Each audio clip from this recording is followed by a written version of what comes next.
నా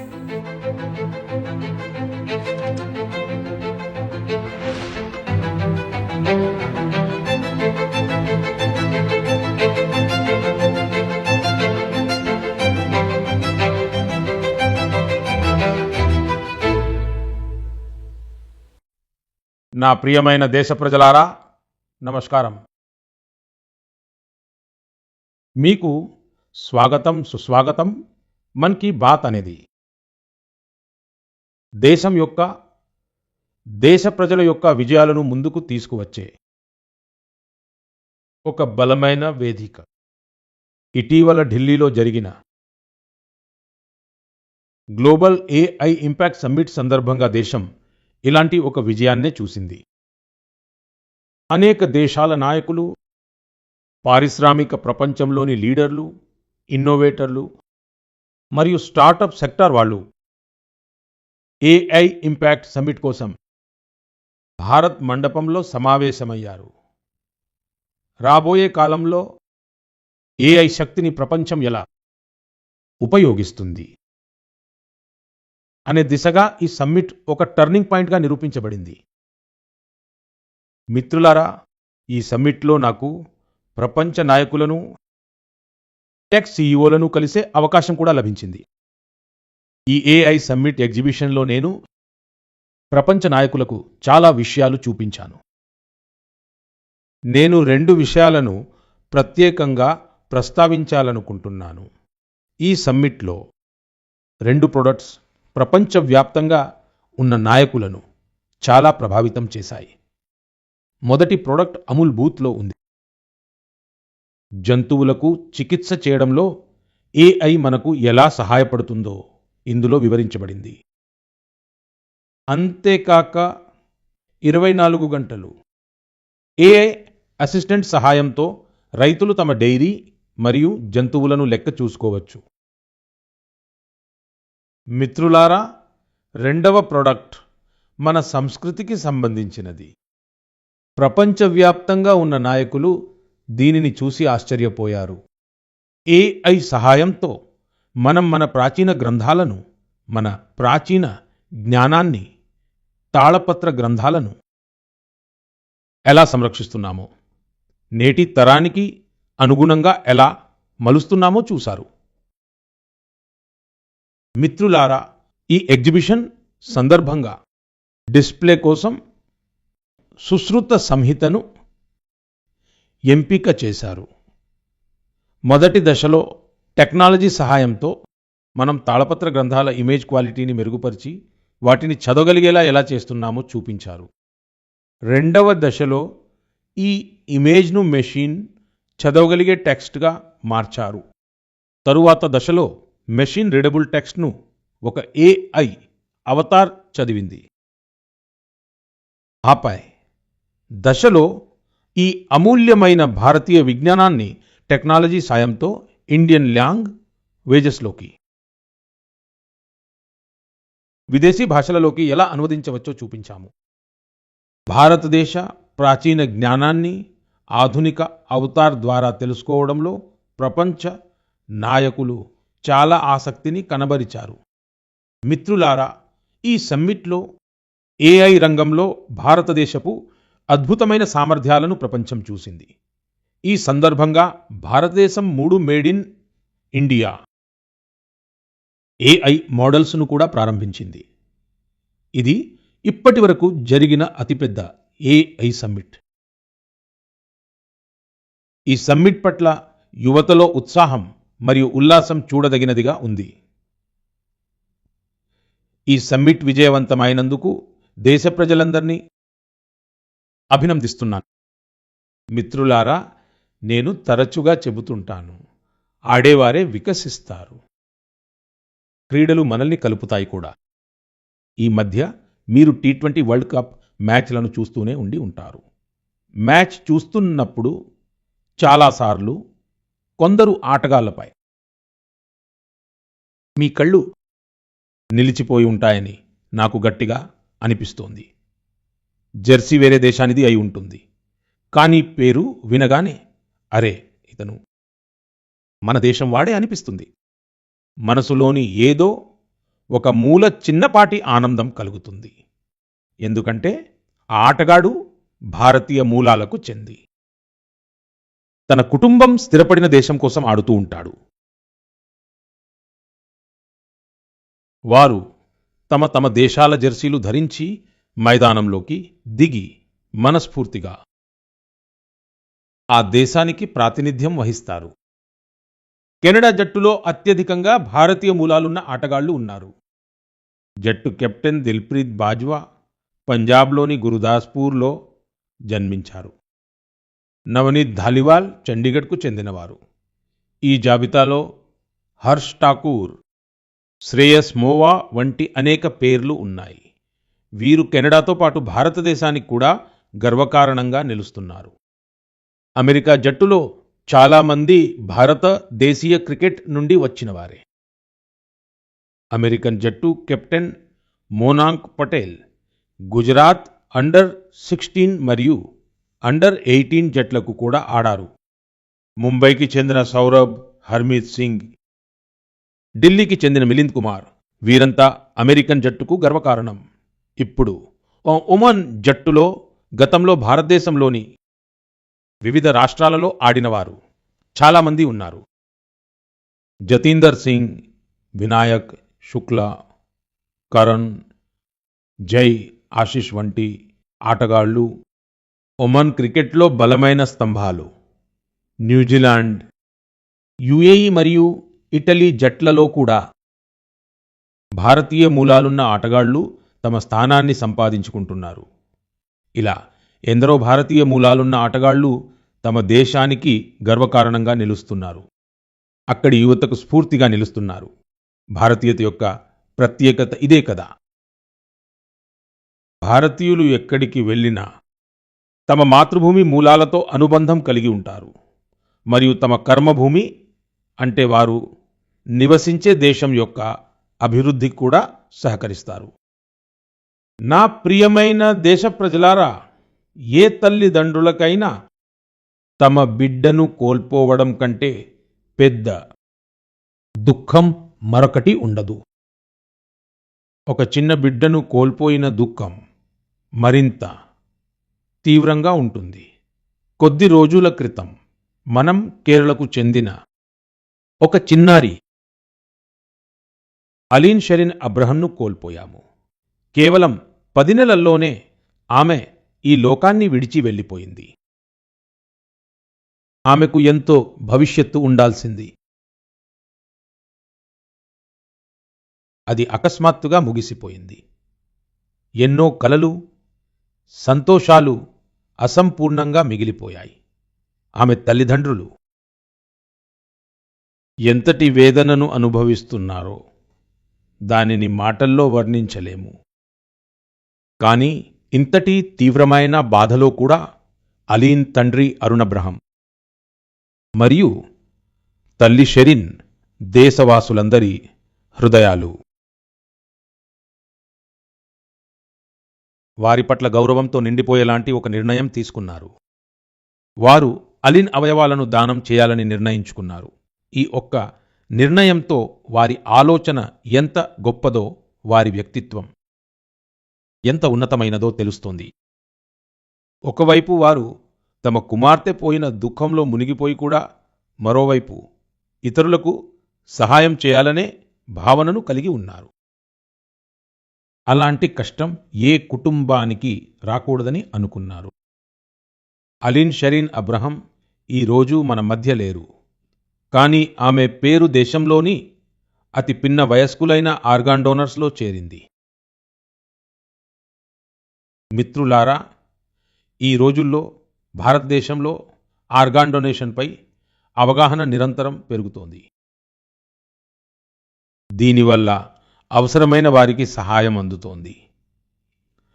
దీనితో పాటు దేశంలో మెడికల్ రీసెర్చ్కు కూడా బలం చేకూరుతోంది. ఈ దిశగా అనేక సంస్థలు మరియు ప్రజలు అసాధారణమైన పనులు చేస్తున్నారు. మిత్రులారా, కేరళకు చెందిన ఆలింలాగే చాలామంది ఉన్నారు. వారు ఆర్గాన్ డొనేషన్ ద్వారా మరొకరికి కొత్త జీవితాన్ని ఇచ్చారు. ఉదాహరణకు ఢిల్లీకి చెందిన లక్ష్మీదేవి గారు ఉన్నారు. గత సంవత్సరం ఆమె కేదార్నాథ్ యాత్ర చేశారు.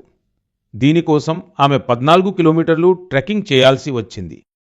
ఆమె ఈ యాత్రను హార్ట్ ట్రాన్స్ప్లాంట్ తర్వాత చేశారని తెలిస్తే మీరు ఆశ్చర్యపోతారు. ఆమె గుండె కేవలం 15% మాత్రమే పనిచేస్తుంది. అలాంటి పరిస్థితుల్లో మరణించిన ఒక దాత గుండె ఆమెకు లభించింది. ఆ తర్వాత ఆమె జీవితమే మారిపోయింది. పశ్చిమ బెంగాల్కు చెందిన గౌరాంగ్ బెనర్జీ 2 సార్లు నాతూలా వెళ్లారు. ఇది సముద్ర మట్టానికి 14,000 అడుగుల ఎత్తులో ఉంది. మరియు విశేషమేమిటంటే ఆయన ఈ ఘనతను లంగ్ ట్రాన్స్ప్లాంట్ తర్వాత సాధించారు. రాజస్థాన్లోని సికర్కు చెందిన రామ్దేవ్ సింగ్ గారికి కిడ్నీ ట్రాన్స్ప్లాంట్ చేయించుకోవాల్సి వచ్చింది. ఈరోజు ఆయన స్పోర్టింగ్ యాక్టివిటీస్లో అద్భుతాలు చేస్తున్నారు. మిత్రులారా, మీకు ఇలాంటి స్ఫూర్తిదాయకమైన ఉదాహరణలు చాలా కనిపిస్తాయి. ఒకరు చేసే మంచి పని ఎంతోమంది జీవితాలను మార్చగలదని ఇది మరోసారి రుజువు చేస్తుంది. ఇలాంటి సత్కార్యాలు చేసిన వారందరినీ నేను హృదయపూర్వకంగా అభినందిస్తున్నాను. నా ప్రియమైన దేశ ప్రజలారా, ఆజాదీ కా అమృత్ మహోత్సవ్ సందర్భంగా నేను ఎర్రకోట నుండి పంచ ప్రాణాల గురించి మాట్లాడాను. వాటిలో ఒకటి బానిస మనస్తత్వం నుండి విముక్తి. ఈరోజు దేశం బానిసత్వపు చిహ్నాలను వదిలివేసి భారతీయ సంస్కృతికి సంబంధించిన విషయాలకు ప్రాధాన్యత ఇవ్వడం ప్రారంభించింది. ఈ దిశగా మన రాష్ట్రపతి భవన్ కూడా ఒక ముఖ్యమైన అడుగు వేసింది. రేపు అంటే ఫిబ్రవరి 23వ తేదీన రాష్ట్రపతి భవన్లో రాజాజీ ఉత్సవ్ జరుపుకోనున్నారు. ఈ సందర్భంగా రాష్ట్రపతి భవనపు కేంద్ర ప్రాంగణంలో శ్రీ రాజగోపాలాచారి గారి విగ్రహాన్ని ఆవిష్కరించనున్నారు. ఆయన స్వతంత్ర భారతదేశపు మొట్టమొదటి భారతీయ గవర్నర్ జనరల్. అధికారాన్ని పదవిలా కాకుండా సేవలా భావించిన వారిలో ఆయన ఒకరు. ప్రజా జీవితంలో ఆయన ప్రవర్తన ఆత్మసంయమనం, స్వతంత్ర ఆలోచనలు ఈనాటికి మనకు స్ఫూర్తినిస్తాయి. దురదృష్టవశాత్తు స్వాతంత్ర్యం వచ్చిన తర్వాత కూడా రాష్ట్రపతి భవన్లో బ్రిటిష్ పాలకుల విగ్రహాలను అలాగే ఉంచారు. కానీ దేశం యొక్క ముద్దుబిడ్డలకు స్థానం కల్పించలేదు. బ్రిటిష్ ఆర్కిటెక్ట్ ఎడ్విన్ ల్యూటెన్స్ విగ్రహం కూడా రాష్ట్రపతి భవన్లో ఉండేది. ఇప్పుడు ఈ విగ్రహం స్థానంలో రాజాజీ విగ్రహాన్ని ఏర్పాటు చేయనున్నారు. రాజాజీ ఉత్సవాల సందర్భంగా రాజగోపాలాచారి గారికి సంబంధించిన ప్రదర్శన కూడా ఉంటుంది. ఈ ప్రదర్శన ఫిబ్రవరి 24 నుండి మార్చి 1వ తేదీ వరకు కొనసాగుతుంది. వీలు చూసుకుని దీనిని మీరు కూడా తప్పక చూడండి. నా ప్రియమైన దేశవాసులారా, మన్ కీ బాత్లో నేను మీతో డిజిటల్ అరెస్ట్ గురించి వివరంగా మాట్లాడాను. ఆ తర్వాత దేశంలో డిజిటల్ అరెస్ట్ మరియు డిజిటల్ ఫ్రాడ్ గురించి మన సమాజంలో చాలా అవగాహన వచ్చింది. కానీ ఇప్పటికీ మన చుట్టూ క్షమించరాని సంఘటనలు జరుగుతున్నాయి. అమాయక ప్రజలను డిజిటల్ అరెస్ట్ మరియు ఫైనాన్షియల్ ఫ్రాడ్లకు లక్ష్యంగా చేసుకుంటున్నారు. ఒక సీనియర్ సిటిజన్ యొక్క జీవిత కాలపు సంపాదనను మోసగాలు కాజేసిన సంఘటనలు ఎన్నో చూస్తున్నాము. కొన్నిసార్లు పిల్లల ఫీజులు కట్టడానికి దాచుకున్న డబ్బును కూడా కాజేస్తారు. వ్యాపారవేత్తలను మోసం చేసిన వార్తలు కూడా మనకు కనిపిస్తూ ఉంటాయి. ఎవరో ఫోన్ చేసి, నేను ఒక పెద్ద అధికారిని, మీరు కొన్ని వివరాలు చెప్పాలి అని అంటారు. ఆ తర్వాత అమాయక ప్రజలు అలాగే చేసేస్తారు. అందుకే మీరు అప్రమత్తంగాను జాగ్రత్తగాను ఉండటం చాలా ముఖ్యం. మిత్రులారా, కేవైసీ నో యువర్ కస్టమర్ అంటే మీ కస్టమర్ను తెలుసుకోండి అనే ప్రక్రియ గురించి మీకు తెలిసే ఉంటుంది. కొన్నిసార్లు మీ బ్యాంకు నుండి కేవైసీ అప్డేట్ లేదా రీకేవైసీ చేయించుకోమని సందేశాలు వచ్చినప్పుడు మీ మనసులో నేను ఇప్పటికే కేవైసీ చేయించుకున్నాను కదా, మరి మళ్ళీ ఎందుకు అనే ప్రశ్న తలెత్తుతుంది. నాదొక విన్నపం. ఇది మీ డబ్బును సురక్షితంగా ఉంచడం కోసమే. ఈ రోజుల్లో పెన్షన్, సబ్సిడీ, బీమా, యూపీఐ ఇవన్నీ బ్యాంకు ఖాతాతో ముడిపడి ఉన్నాయని మనందరికీ తెలుసు. ఈ కారణంగానే బ్యాంకులు ఎప్పటికప్పుడు రీకేవైసీ చేస్తాయి. తద్వారా మీ బ్యాంకు ఖాతా సురక్షితంగా ఉంటుంది. అన్నట్టు ఇక్కడ కూడా మీరు ఒక విషయం గుర్తుంచుకోవాలి. నేరస్తులు నకిలీ కాల్స్ చేస్తారు, ఎస్ఎంఎస్ల లింకులు పంపుతారు. అందుకే మనం అప్రమత్తంగా ఉండాలి. అలాంటి మోసగాళ్ల వలలో పడకూడదు. కేవైసీ గాని రీకేవైసీ గాని కేవలం మీ బ్యాంక్ బ్రాంచ్లోనో, బ్యాంక్ యాప్లోనో, ఆథరైజ్డ్ మీడియంలోనో మాత్రమే చేయించుకోండి. ఓటీపీ, ఆధార్ నంబర్ లేదంటే బ్యాంక్ అకౌంట్కి సంబంధించిన సమాచారాన్ని ఎవరికి ఇవ్వకండి. అన్నింటికన్నా ముఖ్యమైన విషయం, మీ పాస్వర్డ్ను ఎప్పటికప్పుడు తప్పకుండా మారుస్తూ ఉండండి. ప్రతి ఋతువుతో పాటు ఆహారపు అలవాట్లు, దుస్తులు ఎలా మారిపోతాయో అలాగే ప్రతి కొన్ని రోజులకు మీ పాస్వర్డ్ను కూడా మార్చుకోవాలని ఒక నియమం పెట్టుకోండి. మిత్రులారా, ఇటీవల భారతీయ రిజర్వ్ బ్యాంక్ ఈ విషయాలపై ఆర్థిక అక్షరాస్యత సప్తాహాన్ని నిర్వహించింది. ఈ ఆర్థిక అక్షరాస్యత ప్రచారం ఇప్పుడు ఏడాది పొడవునా కొనసాగుతుంది. అందువల్ల భారతీయ రిజర్వ్ బ్యాంక్ సందేశాలను గమనించండి. మీ కేవైసీని అప్డేట్గా ఉంచుకోండి. గుర్తుంచుకోండి, సరైన కేవైసీ, సకాలంలో రీకేవైసీ, ఖాతాను సురక్షితం చేసుకోండి. సాధికార పౌరులుగా మారండి. ఎందుకంటే సాధికార పౌరులతోనే బలమైన ఆత్మనిర్భర భారత్ ఏర్పడుతుంది. నా ప్రియమైన దేశవాసులారా, మన రైతులు కేవలం అన్నదాతలే కాదు, వారు మట్టిని సరిగ్గా వినియోగించగలరు. మట్టి నుండి బంగారం పండించడం అంటే ఏమిటో అది మన రైతుల నుండి నేర్చుకోవాలి. అలాగే మన నేటి రైతులు సంప్రదాయాన్ని, టెక్నాలజీని రెండింటినీ కలుపుకొని ముందుకు సాగుతున్నారు. ఇది చూసి నాకు సంతోషంగా ఉంది. మన రైతులు ఇప్పుడు కేవలం ఉత్పత్తి పైన మాత్రమే కాకుండా నాణ్యత పైన, వాల్యూ ఎడిషన్ పైన, కొత్త మార్కెట్లపైన కూడా దృష్టి సారిస్తున్నారు. ఒడిశాలో హీరోత్ పటేల్ అనే ఒక యువ రైతు కథ నిజంగా చాలా స్ఫూర్తిదాయకంగా అనిపించింది. సుమారు 8 సంవత్సరాల క్రితం వరకు ఆయన తన తండ్రి శివశంకర్ పటేల్తో కలిసి సాంప్రదాయ పద్ధతిలో వరి సాగు చేసేవారు. కానీ ఆయన వ్యవసాయాన్ని ఒక కొత్త దృక్పథంతో చూడటం ప్రారంభించారు. తన పొలంలోని చెరువు పైన ఆయన ఒక బలమైన వలలాంటి నిర్మాణాన్ని ఏర్పాటు చేసి దానిపై తీగజాతి కూరగాయలను పండించారు.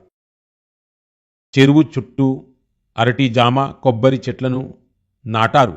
అంతేకాక చెరువులో చేపల పెంపకాన్ని కూడా ప్రారంభించారు.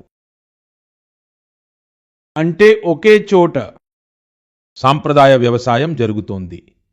కూరగాయలు, పండ్లు, చేపలు కూడా పండుతున్నాయి. ఆ విధంగా భూమిని సంపూర్ణంగా ఉపయోగించుకున్నారు. నీరు ఆదా అయింది, అదనపు ఆదాయం కూడా లభించింది. అలాగే సుదూర ప్రాంతాల నుండి రైతులు ఆయన మోడల్ను చూడటానికి వస్తుంటారు. మిత్రులారా, కేరళలోని త్రిస్సూర్ జిల్లాలో ఒక గ్రామం ఉంది. అక్కడ ఒకే పొలంలో 570 రకాల వరి వంగడాలను పండిస్తున్నారు. ఇందులో స్థానిక రకాలు ఉన్నాయి, హెర్బల్ రకాలు కూడా ఉన్నాయి, మరియు ఇతర రాష్ట్రాల నుండి తీసుకువచ్చిన జాతులు కూడా ఉన్నాయి. ఇది కేవలం వ్యవసాయం మాత్రమే కాదు, విత్తనాల వారసత్వాన్ని కాపాడే ఒక మహాయజ్ఞం. మన రైతుల కష్టం యొక్క ప్రభావం గణాంకాలలో కూడా కనిపిస్తోంది. భారతదేశం ఈ రోజు ప్రపంచంలోనే అతి ఎక్కువగా బియ్యం ఉత్పత్తి చేసే దేశంగా అవతరించింది. 15 కోట్ల టన్నులకు పైగా బియ్యం ఉత్పత్తి చేయడం అనేది చిన్న విజయం కాదు. మనం మన అవసరాలను తీర్చుకోవడంతో పాటు ప్రపంచ ఫుడ్ బాస్కెట్లో మన వంతు సహకారాన్ని కూడా అందిస్తున్నాము. మిత్రులారా, ఇప్పుడు వ్యవసాయ ఉత్పత్తులు వాయు మార్గం ద్వారా కూడా చాలా సులభంగా విదేశాలకు చేరుకుంటున్నాయి. కర్ణాటకకు చెందిన నంజన్గూడ్ అరటి పండ్లను, మైసూరు తమల పాకులను, ఇండి నిమ్మకాయలను మాల్దీవులకు పంపారు. ఈ ఉత్పత్తులు వాటి రుచికి, నాణ్యతకు ప్రసిద్ధి చెందాయి. వీటికి జిఐ ట్యాగ్ కూడా లభించింది. నేటి రైతులు క్వాలిటీ ఇస్తూనే క్వాంటిటీని కూడా పెంచుతున్నారు. దానితో పాటు తనకంటూ ఒక గుర్తింపును కూడా సృష్టించుకుంటున్నారు. నా ప్రియమైన దేశవాసులారా, గత సంవత్సరం ఇదే సమయంలో జరిగిన మహాకుంభ మేళా యొక్క అద్భుతమైన చిత్రాలు మీకు తప్పకుండా గుర్తుండే ఉంటాయి. సంగమం ఒడ్డున పోటెత్తిన జనసంద్రం, అపారమైన భక్తి ప్రవాహం, మరియు ఆ పవిత్ర స్నానఘట్టంలో భారతదేశం తన సనాతన చైతన్యాన్ని సాక్షాత్కరింపజేసుకున్నట్లు అనిపించింది.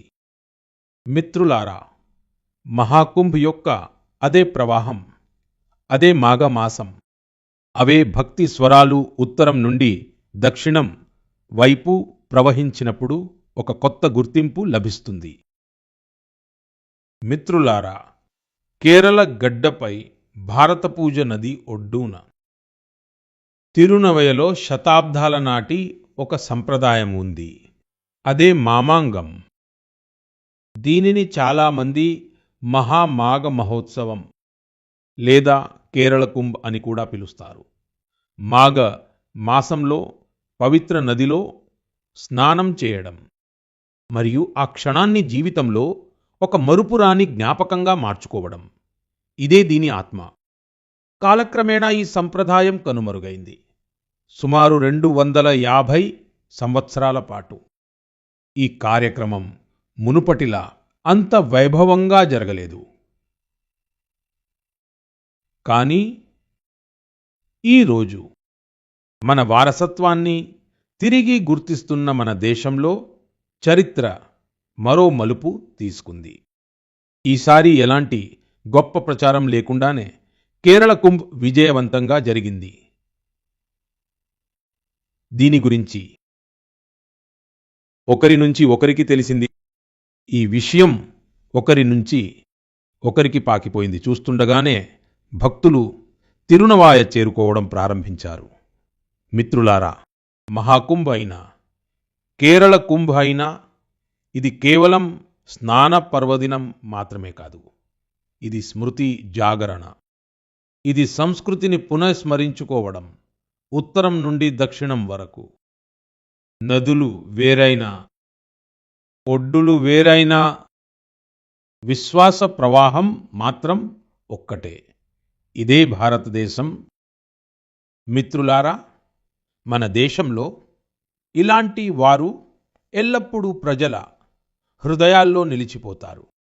ఎవరైతే సమాజ సంక్షేమం కోసం పనిచేశారో, ఎవరైతే తమ సత్కార్యాలలో ప్రజలకు ప్రాధాన్యత ఇచ్చారో. అమ్మ జయలలిత గారు అలాంటి ఒక ప్రముఖ నాయకురాలు. ఫిబ్రవరి 24న ఆమె పుట్టినరోజు. తమిళనాడు ప్రజలకు ఆమెతో ఎంతటి గాఢమైన అనుబంధం ఉందో రాష్ట్ర పర్యటనలో నాకు నేటికి కనిపిస్తుంది. అమ్మ జయలలిత గారి ప్రస్తావన రాగానే తమిళనాడు ప్రజల ముఖాలు వికసిస్తాయి. మన నారీ శక్తికి ఆమెతో మరింత ప్రత్యేకమైన అనుబంధం ఉంది. ఎందుకంటే ఆవిడ ప్రభుత్వం ఉన్నప్పుడు తల్లులు, సోదరిమణులు, ఆడపిల్లల కోసం అనేక ప్రశంసనీయమైన కార్యక్రమాలు చేపట్టారామె. రాష్ట్రంలో శాంతి భద్రతలను పటిష్టంగా ఉంచడానికి కూడా ఆమె చాలా గట్టి చర్యలు తీసుకున్నారు. ఆమెలో దేశభక్తి భావన నిండుగా ఉండేది. దీనితో పాటు భారతదేశ సాంస్కృతిక వారసత్వం పట్ల ఆమెకు ఎంతో గర్వం ఉండేది. అమ్మ జయలలిత గారితో జరిగిన ప్రతి సమావేశం, ప్రతి సంభాషణ నామదిలో నేటికి నిలిచి ఉంది. ఆమె గుజరాత్లో 2002 మరియు 2012లో జరిగిన నా 2 ప్రమాణ స్వీకార కార్యక్రమాలకు కూడా హాజరయ్యారు. మేమిద్దరం మా రాష్ట్రాలలో ముఖ్యమంత్రులుగా ఉన్నప్పుడు గుడ్ గవర్నెన్స్ వంటి విషయాలపై మా మధ్య తరచుగా చర్చలు జరిగేవి. ఆమె ఆలోచనలు చాలా స్పష్టంగా మరియు అభిప్రాయాలు చాలా పరిణతితో ఉండేవి. ఇది ఆమెలోని ఒక గొప్ప లక్షణం. చాలా సంవత్సరాల క్రితం ఆమె పొంగల్ పండుగ సందర్భంగా నన్ను లంచ్ కోసం చెన్నైకి ఆహ్వానించారు. ఆప్యాయతతో నిండిన ఆమె పద్ధతిని నేను ఎప్పటికీ మర్చిపోలేను. మరొకసారి నేను ఆమెకు వినమ్ర శ్రద్ధాంజలి ఘటిస్తున్నాను.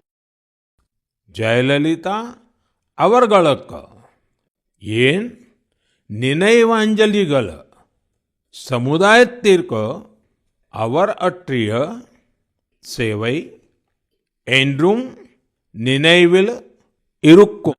నా ప్రియమైన దేశవాసులారా, ఇప్పుడు నేను నాకెంతో ఇష్టమైన ప్రతిభావంతులైన చిన్నారులతో, అంటే ప్రస్తుతం పరీక్షలు రాస్తున్న పిల్లలతో మాట్లాడతాను. మీరు ఈ నెల ప్రారంభంలో పరీక్షా పే చర్చ చూశారని, అలాగే మీరు దాని నుండి కొత్తగా కొంత నేర్చుకుని ఉంటారని అనుకుంటున్నాను. కానీ మళ్ళీ అడుగుతున్నాను, చదువు గురించి ఎక్కువ టెన్షన్ తీసుకోవడం లేదు కదా? నా ప్రియమైన చిన్నారులారా, మీరు ఎగ్జామ్ వారియర్స్. నాకు నమ్మకం ఉంది. మీరందరూ ఎంతో శ్రద్ధగా పరీక్షల కోసం సిద్ధమవుతూ ఉండి ఉంటారు కదూ. ఇలాంటి సమయంలో మనసులో కొంచెం సందేహం రావడం కూడా సహజమే. కొన్నిసార్లు అన్నీ గుర్తుంటాయా, ఉండవా అనిపిస్తుంది. కొన్నిసార్లు సమయం సరిపోదేమో అనిపిస్తుంది కదా. ఈ భావన మీకు ఒక్కరికే లేదు, ప్రతి తరంలోని పిల్లలకి ఉండేదనే మాట గుర్తుంచుకోండి. మీ విలువ మీ మార్క్షీట్ ద్వారా నిర్ణయించబడదు. అందుకే మిమ్మల్ని మీరు నమ్మండి. ఏది చదివారో దాన్ని పూర్తి మనసుతో రాయండి. ఇంకా ఏది రాలేదో ఆ ఒక్క ప్రశ్నను మీ మనసుపై ఆధిపత్యం చెలాయించనివ్వకండి. ఇంకా ఒక విషయం, మీ తల్లిదండ్రులు మరియు ఉపాధ్యాయులతో మాట్లాడుతూ ఉండండి. వాళ్ళు మిమ్మల్ని మీ మార్కులను బట్టి కాదు, మీ ప్రయత్నాన్ని బట్టి గుర్తిస్తారు. వాళ్ళు మీ కష్టాన్ని చూసి సంతోషిస్తారు. పరీక్షలలో కూడా మీరు విజయం సాధిస్తారని, మీ జీవితంలో కూడా విజయం యొక్క కొత్త శిఖరాలను అందుకుంటారని నాకు పూర్తి నమ్మకం ఉంది. మిత్రులారా, ఇవి రంజాన్ రోజులు. నేను ఈ పవిత్ర మాసం సందర్భంగా అందరికీ శుభాకాంక్షలు తెలియజేస్తున్నాను. మరికొద్ది రోజుల్లో హోలీ పండుగ కూడా రాబోతోంది. అంటే రంగులు, గులాల్ మరియు నవ్వులతో నిండిన సమయం రాబోతోంది. మీరందరూ మీ కుటుంబంతోనూ మీ ఆత్మీయులతోనూ కలిసి అన్ని పండుగలను ఆనందంగా జరుపుకోండి. ఇంకా కొన్ని మంత్రాలను ఎల్లప్పుడూ గుర్తుంచుకోండి. ఉదాహరణకు, వోకల్ ఫర్ లోకల్ మన హోలీ పండుగ కానివ్వండి, లేదా మరే ఇతర పండుగ కానివ్వండి, విదేశీ వస్తువులు అనేకం చొరబడ్డాయి. వాటిని పండుగలకు దూరంగా ఉంచండి. హోలీకి కూడా దూరంగా ఉంచండి. స్వదేశీని స్వీకరించండి. మీరు స్వదేశీ వస్తువులను కొనుగోలు చేసినప్పుడు దేశాన్ని ఆత్మనిర్భర్గా మార్చే ప్రచారంలో కూడా సహాయం చేస్తారు. మిత్రులారా, నాకు ప్రతి నెల మన్ కీ బాత్ కోసం మీ నుండి అనేక సూచనలు అందుతాయి. మీరు పంపిన సందేశాల ద్వారా దేశంలోని నలుమూలలా దాగి ఉన్న అద్భుతమైన ప్రతిభ గురించి మాకు తెలుస్తుంది. వ్యక్తిగత స్వార్థానికి అతీతంగా సమాజం కోసం ఏదైనా చేయాలనే అనేక స్ఫూర్తిదాయకమైన గాథలు మీ ద్వారా దేశవ్యాప్తంగా ప్రజలకు చేరాయి. మీరు ఇలాగే మీ ప్రయత్నాలను కొనసాగించండి. నేను మీ సందేశాల కోసం ఎదురుచూస్తూ ఉంటాను. రాబోయే పండుగల సందర్భంగా నేను మరోసారి మీకు మరియు మీ కుటుంబానికి అనేకానేక శుభాకాంక్షలు తెలియజేస్తున్నాను. ధన్యవాదాలు. నమస్కారం.